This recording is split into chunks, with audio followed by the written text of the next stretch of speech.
Hello guys, नमस्कार दोस्तों। जैसा कि आपको पता है, हम रोज की तरह आज भी आपके लिए लेकर आए हैं करंट अफेयर 20 मई की लेकर। तो साथियों, करंट अफेयर शुरू करते हैं। आपके प्रतियोगी परीक्षा में काफ़ी इंपॉर्टेंट रोल निभाती है और हर नागरिक को भी इसकी जानकारी होनी चाहिए, नॉलेज होनी चाहिए। तो साथियों, पहली शुरुआत करते हैं अपने करंट की। 20 मई को था साथियों विश्व मधुमक्खी दिवस। ठीक है, विश्व मधुमक्खी दिवस। तो बात करते हैं उसकी। विश्व मधुमक्खी दिवस किस लिए मनाया जाता है, क्या है इसका खास मनाने का रीज़न। ठीक है, तो इसकी बात कर लेते हैं कि विश्व मधुमक्खी दिवस हर साल 20 मई को मनाया जाता है। और विश्व मधुमक्खी दिवस जो है साथियों, मधुमक्खी दिवस समारोह है वो मानव गतिविधियों द्वारा मधुमक्खियों जैसे परागण, ठीक है, परागणकों के लिए खतरों के बारे में जागरूकता बढ़ाते हैं। ठीक है, मधुमक्खियों जैसे परागणों के लिए खतरों के बारे में जागरूकता बढ़ाते हैं। यानी कि साथियों, परागण जैसे कि आप यदि आपने साइंस ले रखी होगी बाद में, तो आप जानते हैं परागण क्या होता है। साथियों, निषेचन की क्रिया जैसे मनुष्य में होती है ना, उसी तरह से जो मधुमक्खियां उनमें जो भी होता है साथियों, पुष्पों में वगैरह, उनमें पर परागण होता है। ठीक, पर परागण और परागण ये जो विद्या होती है निषेचन की क्रिया के रूप होती है, जिससे एक नया युग्मनज बनता है उनके हिसाब से। ठीक है साथियों, तो आगे जब बात करते हैं अपन, दिसंबर 2017 में संयुक्त राष्ट्र ने इस दिन को मंजूरी दी और 20 मई 2018 को पहला विश्व मधुमक्खी दिवस मनाया गया था। यानी कि साथियों 2018 से इसकी शुरुआत हो गई है और दिसंबर 2017 में संयुक्त राष्ट्र ने इसकी मंजूरी दी थी, जबकि 20 मई 2018 को पहला विश्व मधुमक्खी दिवस मनाया गया था। और विश्व मधुमक्खी दिवस 2021 का विषय बनाने का ये था कि बी एग्जेंट, ठीक है, be exigent build back better for बीस। ठीक है साथियों, ये था इसका थीम था बनाने का।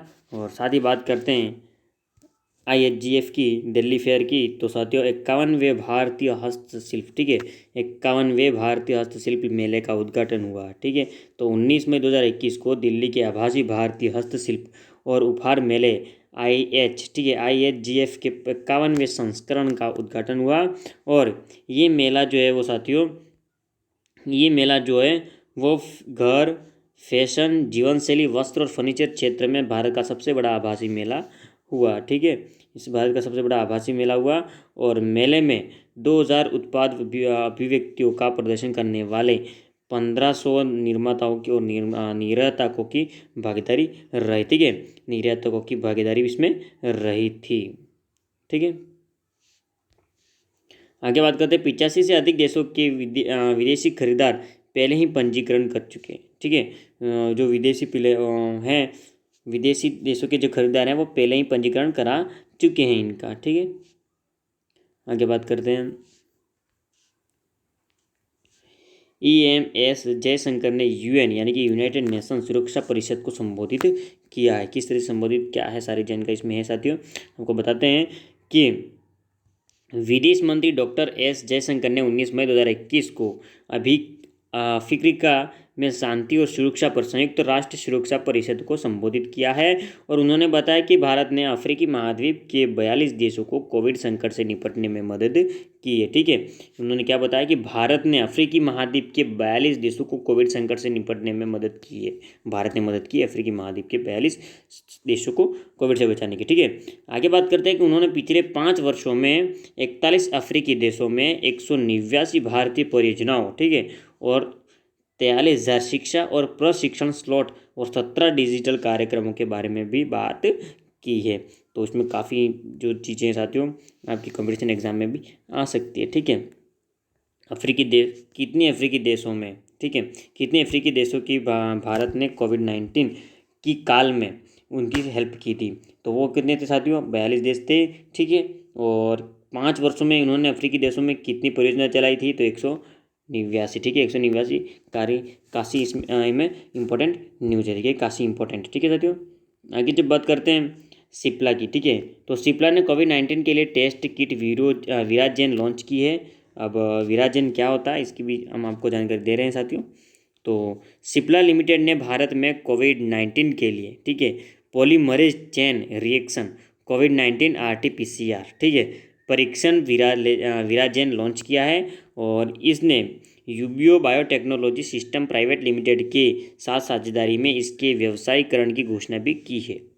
और कोविड-19 परीक्षण खंड में है और विराजन कंपनी की तीसरी पेशकश है कोविड-19 के उपलक्ष्य में। ठीक है, और ये जो है वो 98.6% की संवेदनशीलता के साथ सार्स, ठीक है, सार्स SARS CoV-2 जीन और ORF लैब जीन को पहचानने में भी मदद करता है। साथ ही बात करते हैं तो राजस्थान ने म्यूकर, ठीक है, राजस्थान में म्यूकर माइकोसिस को महामारी घोषित कर दिया गया है। ठीक है, राजस्थान में म्यूकर माइकोसिस को महामारी घोषित कर दिया है। और बता देते हैं कि म्यूकर माइकोसिस क्या है। तो राजस्थान में म्यूकर माइकोसिस जो है, म्यूकर माइकोसिस उसे ब्लैक फंगस कहा गया है। ठीक है, और ब्लैक फंगस को महामारी घोषित कर दिया गया है।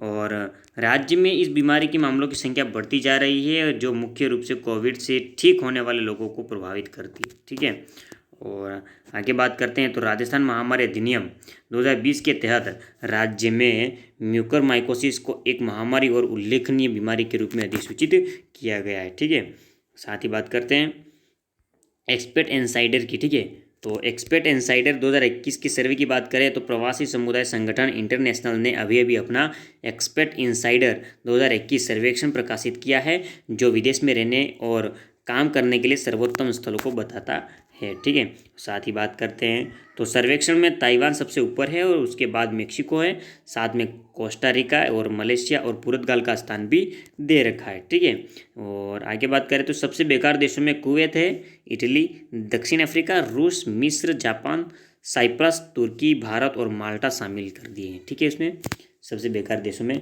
भारत भी शामिल कर दिया उसने। ठीक है, 2021 के सर्वे के अनुसार। और आगे बात करें तो 25 मई के आसपास आएगा चक्रवात। ठीक है, 25 मई के आसपास एक चक्रवात आने वाला है, याद करके। ठीक है साथियों, तो आपको बता दें कि भारत मौसम विभाग, ठीक है, भारत मौसम विभाग के अनुसार बंगाल की खाड़ी के ऊपर चक्रवात यास के 25 मई 2021 के आसपास बनने की संभावना है।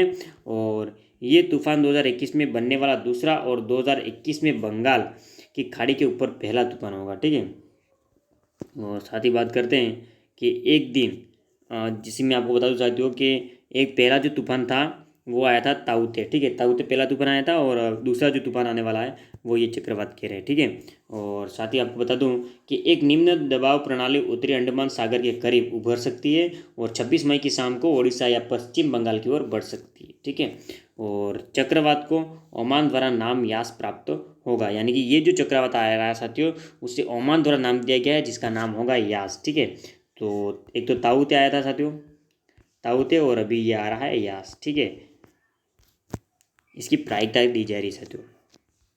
श्रद्धांजलि की बात करते हैं अपन, तो जैसा कि आपको पता है कल पूरे राजस्थान में शोक की व्यथा थी साथियों।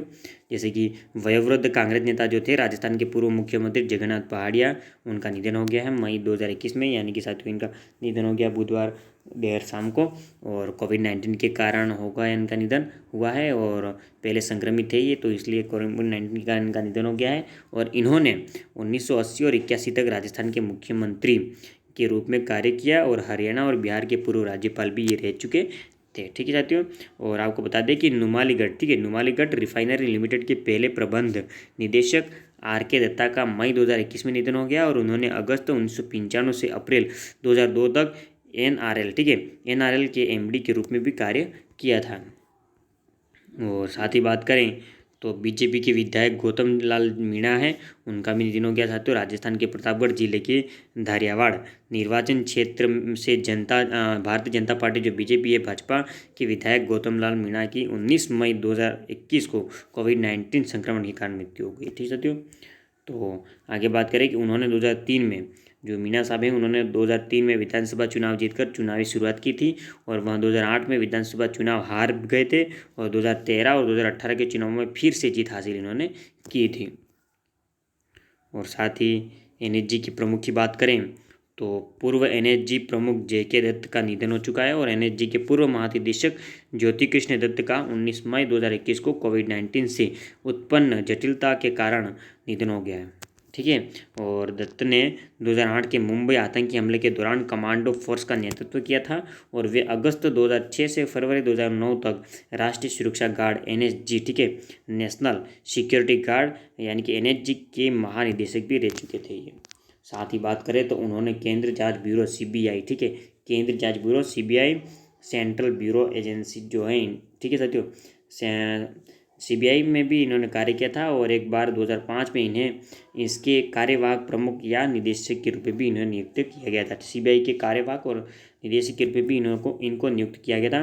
तो साथियों उम्मीद करता हूँ कि आज की जो हम करंट लेकर आए थे 20 मई के करंट लेकर आए थे आपके लिए, तो आप काफ़ी इन वो लगी होगी साथियों, रोचक लगी होगी। तो काफ़ी इंपॉर्टेंट न्यूज़ मिली साथियों। एक जो चक्रवात आ रहा है साथियों, यास करके जो चक्रवात आ रहा है साथियों, उसके बारे में आपको जानकारी मिली है, तो आप अभी से चेतक हो जाए। भारतीय जो मौसम विभाग है साथियों, उसने अनाउंस किया ये, और काफ़ी ऐसी न्यूज़ है साथियों मैंने आपको बताई है। तो साथियों बने रहिए क्यूज़ पर, ऐसी भी हम आपके लिए करंट लेकर आ रहे हैं, और कोई इंपॉर्टेंट न्यूज़ और भी साथियों आ जाए डे बाय डे तो हम आपको देते रहेंगे। तो साथियों चैनल को सब्सक्राइब कर दीजिए, साथ में घंटी का बटन भी दबा दीजिए।